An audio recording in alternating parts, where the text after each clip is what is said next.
Hello, True Crime Stories family. Welcome back. We recently found out that Jennifer Soto's father owns the condo of horrors. Thank you to everyone who gave us this information. In our last video about Maddie, we showed pictures from Jennifer's condo, although they were not home during their interviews. Stearns was in debt and sued for non-payment around the time he started taking inappropriate photos and videos of Madeline Soto to possibly sell. Yuli on TikTok goes into details about it. She said many people wonder if he was doing the business photo thing, and if this involves more people. There is something that I find interesting and I will share it with you. It is worth highlighting that these are all public records that can be achieved in court from Florida here. The date around June to July 2019. Stearns failed to pay his credit card balance and has an amount due of approximately $1,700. It is for this reason for this debt that is sued later in 2020 in court. If you see here the date that they took into account, the debt was July of 2019. For me, it is a great coincidence that just around the date they started photos of the horrific acts. Without meaning to say that these acts were not happening before, but it is around this date that he starts taking the pictures. Whether he was negotiating with the photos or not is something we still don't know. What we do know is that once he is arrested, he declares that he has no salary, no home, no vehicle, absolutely nothing in his name, and that is why he asked for a public defender, because he had no way to pay for it. Don't forget to like and subscribe. How is Stearns taking care of himself with no income? He probably stayed with Jennifer for free and didn't pay any bills. We hope Jennifer is not putting any money on Stearns' books while he is incarcerated. Was Jennifer taking care of him financially while he was selling pictures on the side? People want to know if Stearns ran a lucrative underground business selling photos. Did investigators find any bank accounts, Cash Apps, or Venmo accounts in Stearns' name? That can link him to selling photos online. We probably won't find out until he goes to trial. Jennifer lied to the whole world over and over again in her interviews about Maddie. Every time she told a lie about Maddie, she squinted her eyes. But we did check where if she could have walked. My mom's office is close to the school. We checked there. Maybe she decided to walk to my mom's office, which is pretty close to the school as well.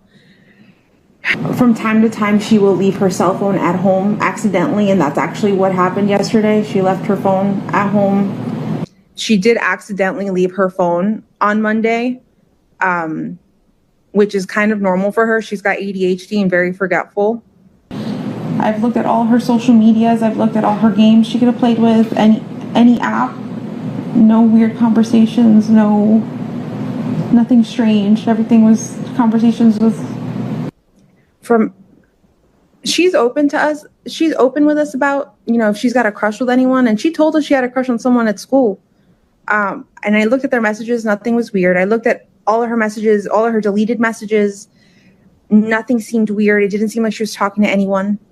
And they told us, no, she didn't have autism, but she did have some autistic traits. She did have ADHD, some autistic traits, but not autism. I believe so. We actually haven't gotten into a fight in like a few weeks, or arguments or anything like that. If anything, on Sunday, she celebrated her 13th birthday with my entire family, and she had the best day. She was so happy. They're also taking their own vehicles. I'm not sure what type of vehicles, but they're going into the woods to search for her. But I don't feel like that's going to find anything right now. At the press conference, it was said they will get all those involved. The key word is those, meaning more than one person is involved. This indicates that there will be more arrests to come. Will it be Jennifer? Is that the reason why they are not telling us much? It seems like they don't want to alarm Jennifer because she may have family members in another country that she can run to, making her a flea risk. After we heard from police today, Randy, what were the big takeaways? What more have we learned?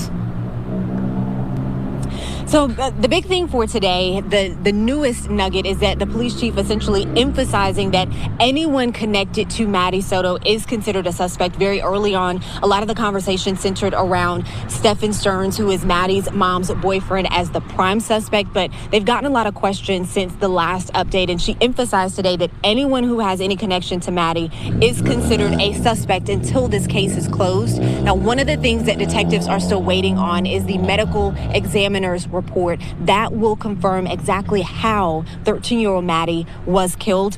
The chief, Betty Holland, also says that they're working to nail down exactly where she was killed. Now, as you mentioned, we've been following the story for about a month now. Maddie's body was found almost 3 weeks ago in a wooded area in Osceola County after she was reported missing at the end of February. Chief Holland again maintained that Stephan Stearns is considered a suspect in Maddie's death. He's Maddie's mom's boyfriend, but again, she emphasized that anyone who is connected to Maddie, including her mom, is considered a suspect until they close this investigation. We have interviewed, all those family members that are close. Mother has cooperated. She did give us an interview. So there's, no one is not cooperating other than Stearns. Stearns is being held in the Osceola County Jail with no bond. He is there now in connection to 60 sex crime charges. During the course of the investigation into the disappearance of Maddie, investigators uncovered what they call disturbing images on his phone, videos and images, and that led to these 60 sex crime charges. He is set to go to trial in May. Randy, thanks so much for that update. I know a lot of people have really been following this investigation very closely. What more did the police chief have to say about the timeline here? Obviously, that's so important.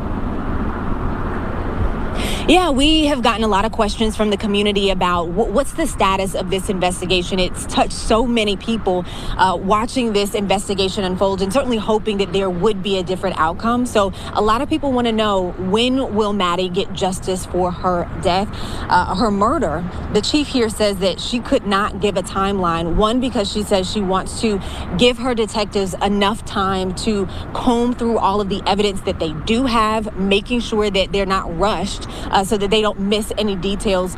And then two, she says, again, everyone is considered a suspect who has connection to Maddie, but their prime suspect, Stephan Stearns, she says he's in jail right now with no bond. And so at this point, it's not that he is considered a flight risk. So she wants to continue to take their time as they piece this investigation together.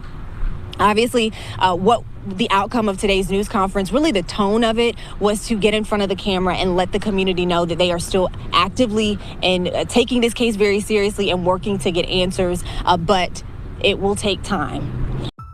There are still so many questions surrounding this case. How did Maddie die? What was Stearns' motive? Will Jennifer get indicted? Are there other people or kids involved? Will anyone get charged with Maddie's death? Hopefully we get answers soon and Maddie gets justice. Thank you for watching. Don't forget to like and subscribe.